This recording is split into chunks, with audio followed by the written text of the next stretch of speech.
maestro.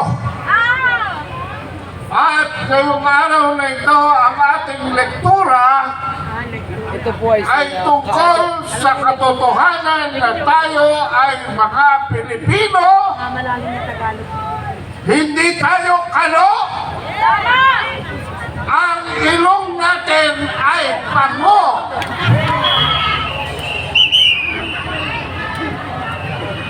Hindi ko suka nakalain, mga kabansa, na sa edad kong ito, kung saan ako'y nabaril pa dyan ng Metrocom sa harap ng ating lumang kongreso sa P. Burgos, dyan sa may City Hall. Noong batuhin nila ng kabaong si Marcos Sr., biglang nagputukan at sa sawing palad. Ako ay tinamaan ng isang bala at tinaplisan pa ng isa. Kaya dahan-dahan akong naglakad mag-isa hanggang Philippine General Hospital. Dahil nagtakbuhan na lahat at wala nang sasaklolo sa akin. Yun po ang unang araw ng first quarter storm ng inyong lingkod na isang aktivista dahil ako'y pangulo noon ng College Editors Guild of the Philippines. Maraming nagbuwis ang buhay ng mga estudyante, kabataan, manggagawa at iba pa. After 2 days, kumuha ang organisasyon ko ng rally permit sa Mindiola at doon naganap ang Battle of Mindiola. Hindi ko kayo sisisihin kung hindi nyo ako kakilala. Bakit? Sapagkat karamihan sa inyo ay 1/3 lamang ng aking edad. Lalo na itong mga kabataang nasa harap ko ngayon. Sana naman ay tumagalang inyong buhay para 25 anyos ay pinaglalaban pa rin ninyo, miski mahina na ang inyong tuhod at makapal na ang inyong salamin, ay paglalaban pa rin ninyo ang kalayaan, ang katarungan, ang kapayapaan!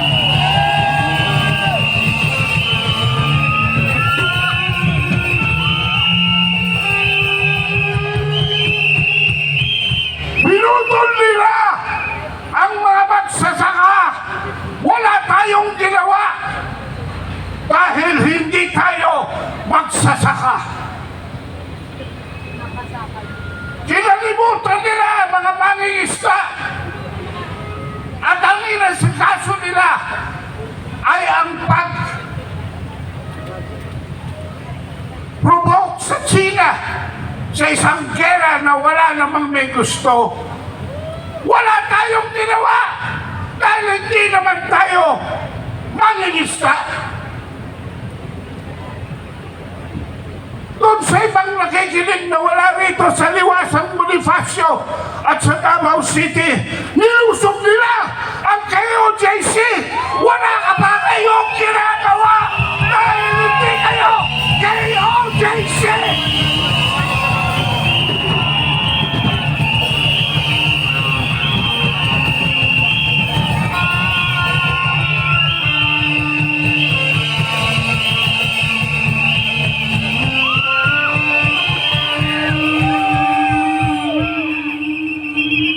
Pag nilusog si Eduardo Manalo, sinong sasaklolo? Dahil hindi sila si Eduardo Manalo. Pag niyurakan nila ang karapatan ni Eddie Villanueva, sinong tutulong sa kanya? Dahil hindi sila Jesus is Lord. Makakasigurado ba kayo, lalo na kayong mga Muslim, na hindi kayo ang susunod? Pero baka walang gawin ng iba dahil hindi sila Muslim. And maraming salamat, Sir Renzi. Ayan, Harley KH. Kayong mga Katoliko na katulad ko, Solid ano ang inyong ginagawa? BBP. Ipinapako na sa cross ang inyong mga kapwa Kristiyano sa Davao City. Wala pa rin kayong ginagawa!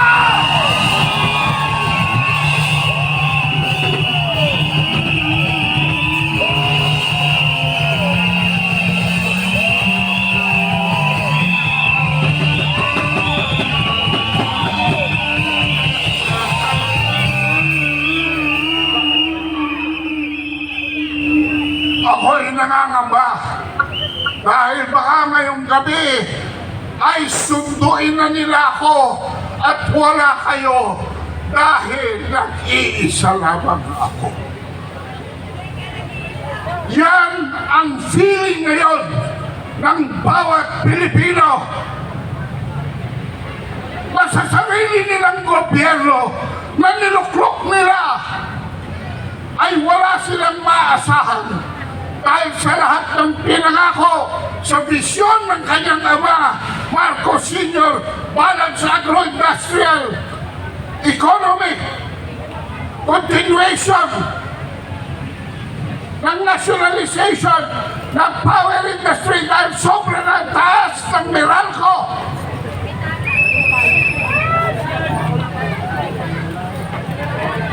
Pagtatayo ng pabrika para magkatrabaho ang lahat ng Pilipino at hindi na malimos abroad.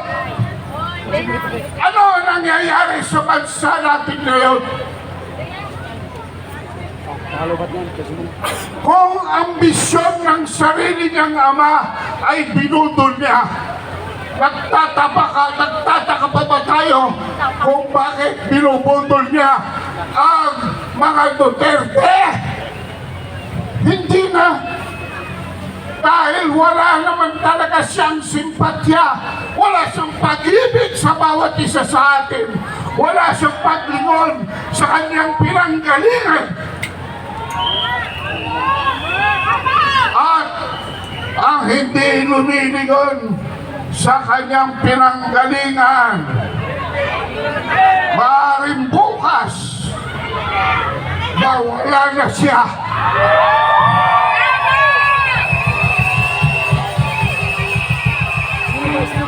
Kaya Marcos, alis dyan! Marcos dyan! Marcos dyan! Alis dyan! Alis dyan! Marcos, alis dyan!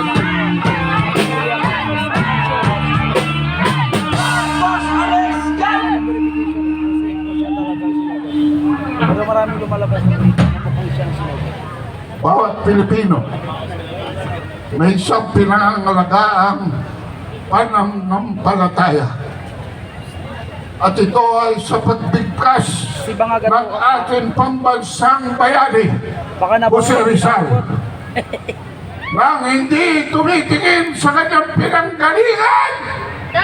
Hindi makakarating sa kanyang paroroonan. Alam po ninyo, ang taong ito ay mahalaga dahil 2 plus 2 plus 4 equals 8.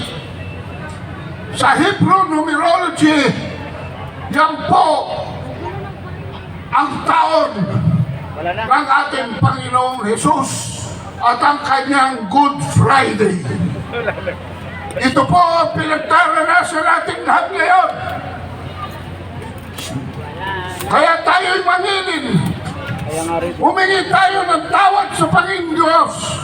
Lumuhod tayo sa harap ng ating mga kasalanan at maghugas tayo sa grasya ng Panginoon. Subalit mga kabansa, ang taong darating, pero hindi ko naman sinasabing maghintay pa tayo ng ganong katagal, ay 2025. 2 plus 2 equals 5 sa Hebrew technology. Yan ang taon ng ating Diyos Ama. Yan ang taon ng hustisyang nagagaling sa langit. Parating na! Yan ang taon ng pananako ng ating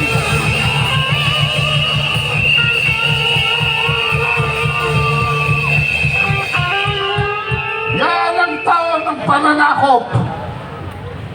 Pero ang aking dalangin, huwag na sana, Ama, huwag mo nang patagalin ang aming paghihirap.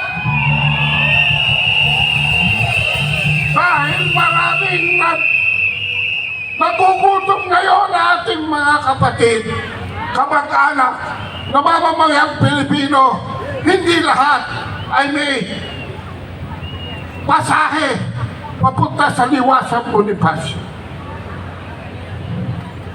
Kaya, miski na nung mangyari,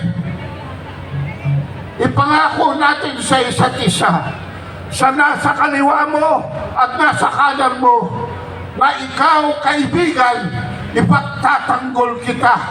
Hindi lamang ngayon, hindi lamang bukas, kung hindi sa mga darating pang araw, pagka ikaw ay pinutol ng isang palag. No, si Balasi, sino ang palag? No, si Balasi, sino ang palag? No, si Balasi, sino ang palag?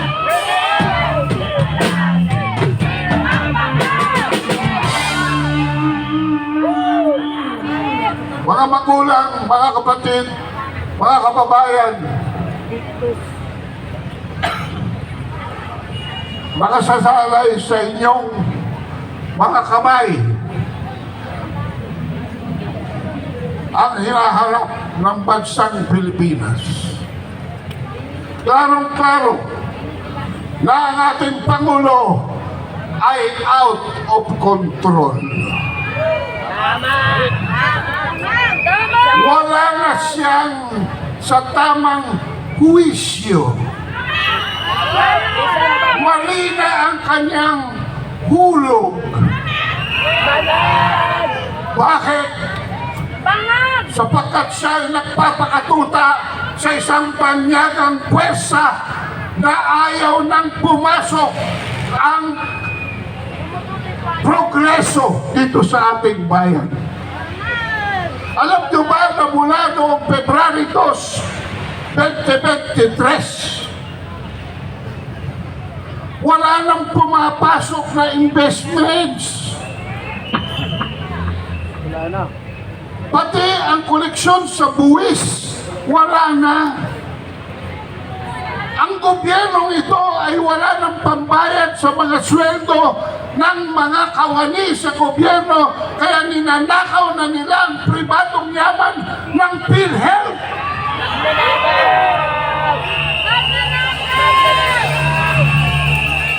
Pero nasaan ang pondo para sa 5,500 flood control projects?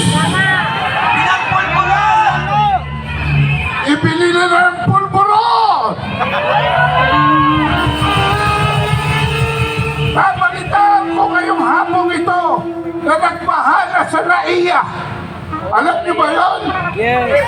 Binahala ho ang NAIA, Opo. ang airport. Bakit? Sumabay ang pag-awas ng tubig ng Laguna de Bay sa pag-awas ng tubig ng Manila Bay. Kaya malapit na pong mag-goodbye ang Southern Mega Manila. Tuwing aapaw ang Laguna de Bay, dyan ninyo mararamdaman ang baha sa norte ng Kamanilaan, sa gitnang Kamanilaan at sa katimugang Kamanilaan. Diyan po nanggagaling ang tubig.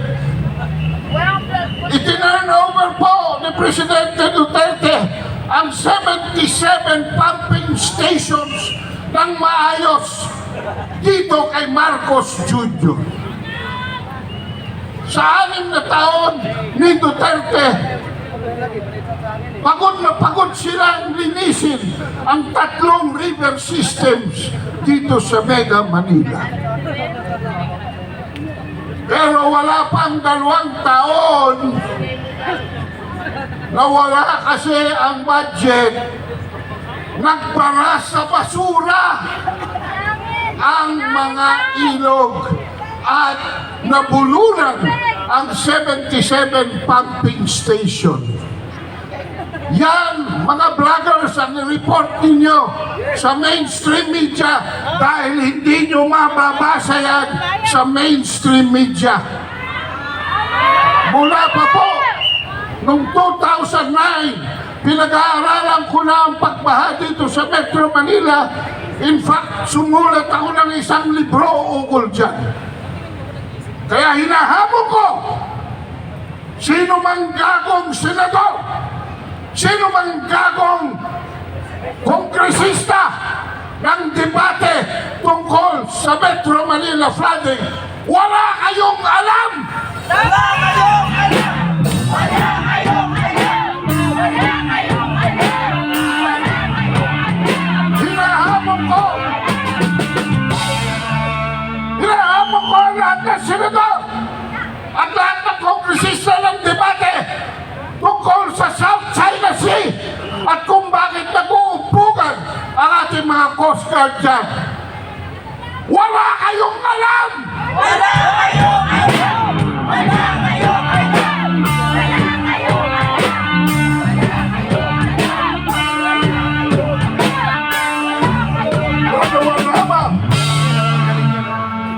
Dalawa lamang ang alam ninyo, mga buwaya! Aray! Una, Close! ang magnakaw! Liquidation by certification. Tama! Ang Commission on Audit ay isang constitutional body.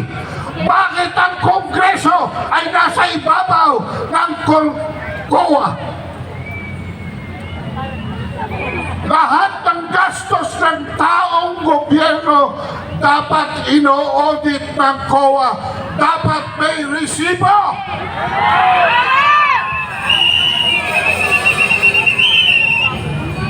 Pero bakit si Inday Sara hinihingan nyo ng resibo pero kayo ayaw nyo maglabas ng resibo? Mga bobo!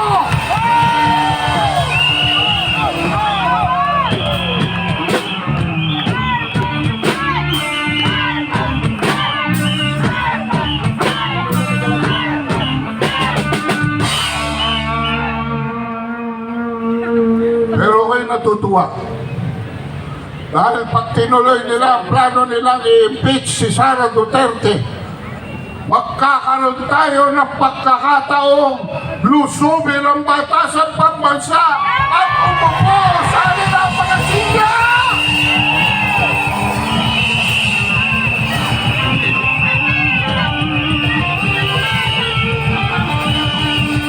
At hindi tayo aalis doon hanggang ang KOJC at si Apollo Kibuloy ay bigyan nila ng hustisya!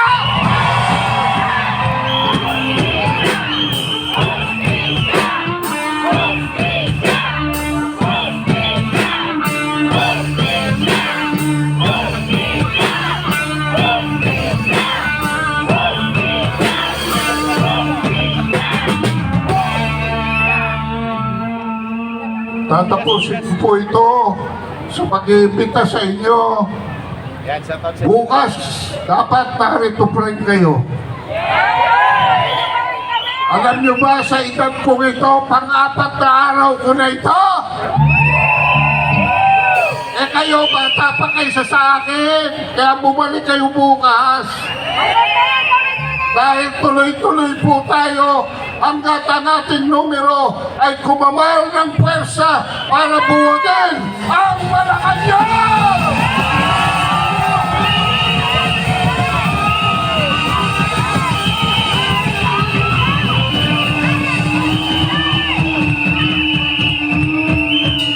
Ama! Ama! Dinggin mo ang aming panalangin. Itaas natin ang ating mga kamay. At sa pangalan ng Diyos Ama, ay hilingin natin na huwag na sanang patagalin pa ang ating pagdurusa. Ang aming pinaglalaban, Diyos Ama, ay ang kalayaan, karapatan at katarungan sa bansang Pilipinas. Hindi kami humihingi ng para sa amin, kung hindi sa mas nakakararami na nagugutom.